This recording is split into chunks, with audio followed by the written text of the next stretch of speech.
Hello dear students. आज के इस वीडियो में हम जानेंगे ब्रिक सब्स्टिट्यूट्स के बारे में। नाउ ब्रिक सब्स्टिट्यूट्स की बात क्यों उठ रही है?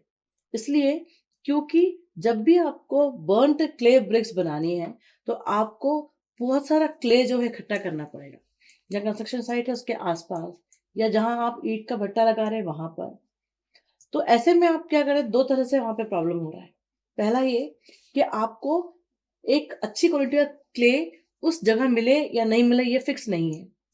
नंबर टू, जब भी आप अर्थ के ऊपर से क्ले को यूज कर रहे हैं, आप एक क्ले की ऐसी लेयर को हटा रहे हैं वहां पर जहां पर वेजिटेशन ग्रो हो सकता था। तो ये जो है एंटी इन्वायरमेंट है, इन्वायरमेंट को हार्म करने वाला है। तो क्या हम कोई ब्रिक्स के सब्स्टिट्यूट की तलाश कर सकते हैं जो हमें इस क्ले को यूज न करने दे? तो उसके आंसर है यस।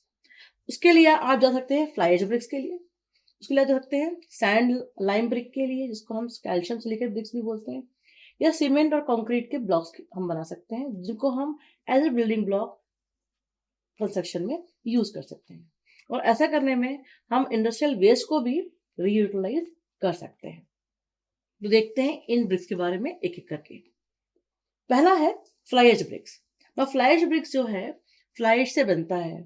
आप सबको पता है कि फ्लाई एज एक कोल जैसे कि लिग्नाइट जो कि पावर सेक्टर में, पावर हाउसेस में एनर्जी प्रोड्यूस करने के लिए बर्न किया जाता है, उसका वेस्ट मटेरियल है। इस वेस्ट मटेरियल का डंपिंग एक बहुत ही बड़ी प्रॉब्लम है। बट इसमें एक अच्छी बात यह है कि इसकी पोजोलैनिक प्रॉपर्टीज होती है।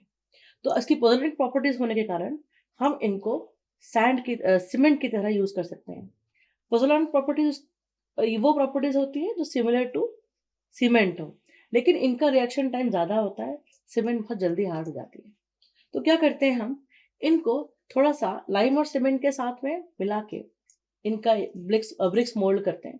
और जब हम इनको मोल्ड करके यूज करेंगे तो ये हमें अच्छी स्ट्रेंथ और अच्छी लाइफ देंगे। तो इस इंडस्ट्रियल वेस्ट को कम करने के लिए और अल्टरनेट ब्रिक यूज करने के लिए गवर्नमेंट भी इस तरह के ब्रिक्स को यूज करने के लिए एनकरेज करती है और सब्सिडीज देती है जब आप फ्लाई एज ब्रिक्स अपने बिल्डिंग में यूज करते हैं। दूसरी तरह की ब्रिक्स है कैल्शियम सिलिकेट ब्रिक्स, जो को हम सैंडलाइम ब्रिक्स भी कहते हैं। अब इस केस में क्या करते हैं, जो लाइम है वो और सिलिका सैंड में जो प्रेजेंट है वो जब रिएक्ट करता है तो रिजल्टिंग जो आपको ब्रिक मिलती है उससे बनी हुई, वो बहुत स्ट्रांग होती है, वो ड्यूरेबल होती है और फायर रेजिस्टेंट होती है। तो इसकी थर्मल प्रॉपर्टीज इतनी एक्सलेंट होती है कि इनको जहां भी आपको एनर्जी डेफिशिएंसी के लिए यूज करना है, एफिशिएंसी के लिए कोई प्रोडक्ट यूज करना है बिल्डिंग में, इनको आप वहां यूज कर सकते हैं। तो ऐसे कंस्ट्रक्शन प्रोजेक्ट्स जहां आपको high level of energy efficiency चाहिए। तो एनर्जी एफिशिएंसी का मतलब क्या हुआ यहाँ पर, कि आपको ना कूलिंग लोड हो ना आपको हीटिंग लोड हो आपकी बिल्डिंग के ऊपर।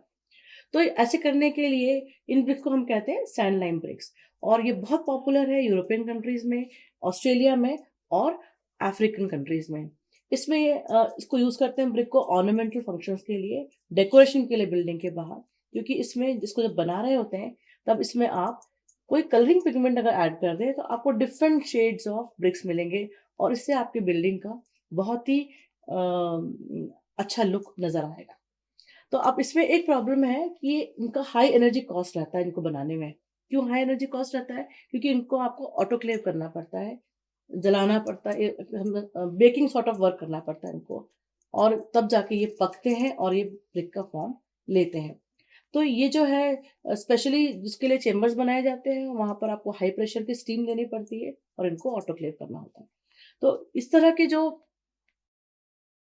ब्रिक्स हैं वो ये प्रोसेस करने का इनकी कॉस्ट बढ़ जाती है और इनको लिमिटेड जगहों पर यूज किया जाता है। जो नेक्स्ट वैरायटी जो बहुत ज़्यादा पॉपुलर है वो है सीमेंट और कंक्रीट ब्लॉक की। अब सीमेंट कंक्रीट ब्लॉक्स जो हैं ये सॉलिड भी हो सकते हैं और ये हॉलो भी हो सकते हैं।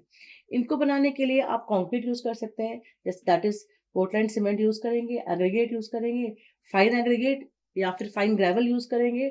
और अगर आपको ज़्यादा हैवी ब्लॉक्स बनाने हैं तो आपको ग्रेवल यूज करना है, अदरवाइज सैंड से ये लो डेंसिटी वाले ब्लॉक्स बन जाएंगे। तो इसमें जब इस तरह के ब्लॉक्स को आप कंपेयर करते हैं रेड ब्रिक्स से तो आप देखेंगे कि ये जो ब्लॉक्स है ये बहुत ज़्यादा इकोनॉमिकल रहते हैं, बिल्डिंग को स्टेबिलिटी देते हैं, वर्केबिलिटी इंक्रीज होती है और बिल्डिंग का स्ट्रक्चर का ड्यूरेबिलिटी इंक्रीज होती है। और उनकी जो लो डेंसिटी होती है वो लाइट वेट बिल्डिंग बनाने में बहुत हेल्पफुल है।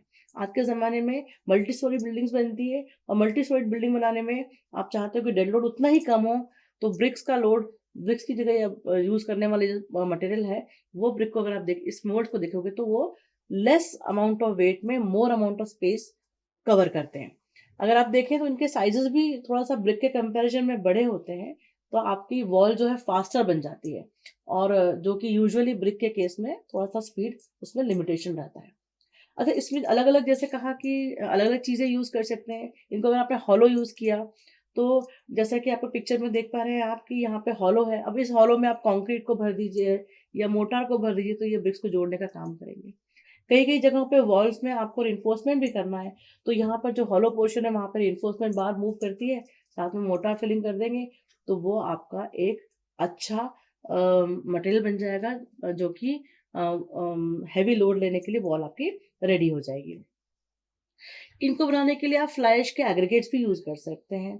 तो ये ध्यान रखिए कि जब हम सीमेंट ब्लॉक्स बोलते हैं, तो उसमें फ्लाई ऐश एग्रीगेट्स यूज़ किया जाता है। लेकिन जब हम कंक्रीट ब्लॉक यूज़ करते हैं, कहते हैं, तो उसमें हम स्टोन एग्रीगेट्स यूज़ करते हैं, फाइन या क्रश सैंड यूज़ करते हैं। तो क्योंकि फ्लाई ऐश एग्रीगेट होता है, तो सीमेंट ब्लॉक्स लाइटर होते हैं और कंक्रीट ब्लॉक्स जो है वो स्ट्रॉन्गर होते हैं और थोड़ा-सा हेवियर होते हैं। जब आपको स्ट्रॉन्ग और हेवी चाहिए, जैसे आपका लोड बेयरिंग स्ट्रक्चर है, लोड बेयरिंग वॉल्स हैं, तो वहाँ पे आप कंक्रीट के ब्लॉक्स यूज़ कर लीजिए। केवल पार्टीशन वॉल बनानी है, तो सीमेंट ब्लॉक यूज़ कर लीजिए। इस तरह से आप चीज़ों को यूज़ कर सकते हैं। इन सीमेंट ब्लॉक्स का एक और सेगमेंट है जो कहलाता है ऑटोक्लेव्ड एरिएटेड कंक्रीट ब्लॉक, जिसको हम शॉर्ट में कहते हैं एएसी ब्लॉक्स। ये जो है बनाया जाता है, ऐसा बनाया जाता है कि इसके अंदर एयर पॉकेट्स होते हैं और इसका वेट जो है कंक्रीट के वेट से बहुत कम होता है, ऑलमोस्ट 1/5 होता है। तो इनके आप ब्लॉक्स भी बना सकते हैं, इनके आप वॉल्स भी बना सकते हैं, पैनल्स बना सकते हैं जो वॉल्स बनाने में काम आएगा। तो ये दोनों यूज़ कर सकते हैं, आप इसको क्लैडिंग की तरह भी यूज़ कर सकते हैं और लोड बेयरिंग स्ट्रक्चर में भी यूज़ कर सकते हैं। इनके एडवांटेज ये है कि ये बहुत लाइट होते हैं, इनमें साउंड और लाइट इंसुलेशन बहुत अच्छा मिलता है और स्ट्रॉन्गर होते हैं कन्वेंशनल ब्लॉक से। तो इनका परफॉर्मेंस बहुत अच्छा रहता है क्ले ब्रिक्स के कंपैरिजन में। तो ये इकोनॉमिकली नहीं, एनवायरनमेंट के लिए भी अच्छे होते हैं, क्योंकि रेड ब्रिक के कंपैरिजन में ये लेस पॉल्यूशन कॉज़ करते हैं। और ये जो है, अगर आप कोई ऐसी बिल्डिंग बना रहे हैं जहाँ पे बाहर की नॉइज़, हीट या आपका कोई भी किसी तरह का नॉइज़ जो है आप नहीं चाहते कि ट्रांसफ़र हो, तो आप एए ब्लॉक यूज़ करिए। आजकल ये जो ब्लॉक्स हैं, ये बहुत ही यूज़ हो रहे हैं और जितनी भी मल्टी स्टोरी बिल्डिंग्स हैं, उनमें इनको लगाया जाता है।